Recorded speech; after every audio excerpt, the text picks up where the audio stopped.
Hey guys, today I'm thinking about finding the half steps in your lead lines further down the neck of the guitar.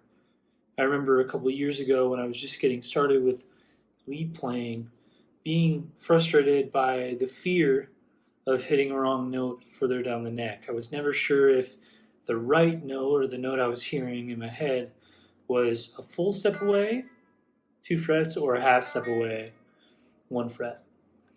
And without even realizing it, I started using what's known now as the cage system to identify the half step intervals that are within the chords, the chord tones of that key. So I wanted to share some of that today because I think that became really helpful to the point that now it's something I don't think about. It's even part of my ear training. I just hear a half step interval when it's within the key. So we're going to look at a couple chords from the cage system today and just explain how we can find the half step intervals further down the neck. Now, the cage system is sort of all the rage these days, so you don't know what that's about. You can Google it or YouTube it very easily. Essentially, it's just the first position chords, C, A, G, E, and D, hence caged, and using those same shapes further down the neck. Today we're going to look at the E shape. I'm going to play in the key of E major, just for sake of consistency. And this is our E shape, E major chord. And if we look right within the chord on the G string,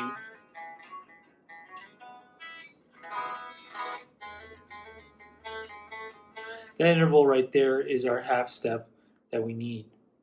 And we're actually going to do that also in the 1 and the 5 chord. So the 1 chord is E major, and then if you do it in the 5, which is B major, the same interval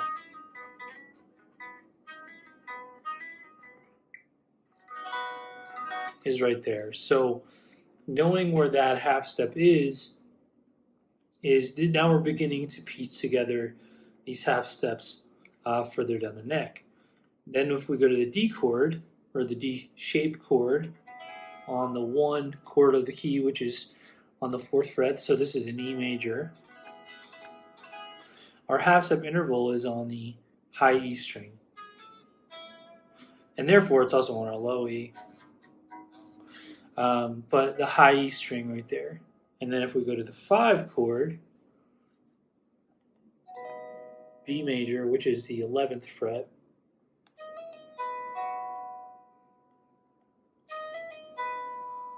we have our half step interval there. So already we're starting to piece this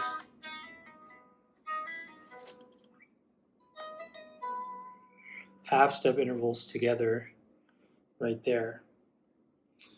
We could also do this with the C major shape or form of the chord. Very pretty chord. And that will be on the D string.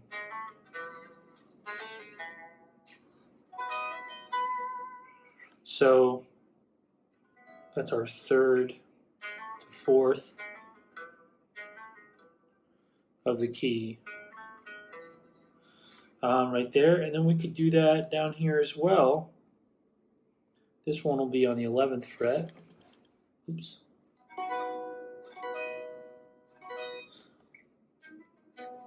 You'll even see within this one, the D shape is down there, right here.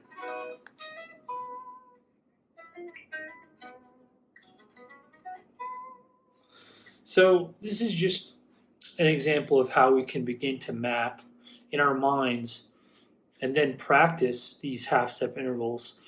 You know, I think of them sometimes as like landmines. Obviously not as drastic because you're just playing a sour note. But I'll leave you with my thought or my sentiment is that it's okay. It's cool to hit accidentals. You know, if we can hit like a minor second note or a flat 5 or something, and it sounds really cool and bluesy. But I always say we want our accidentals to be intentional.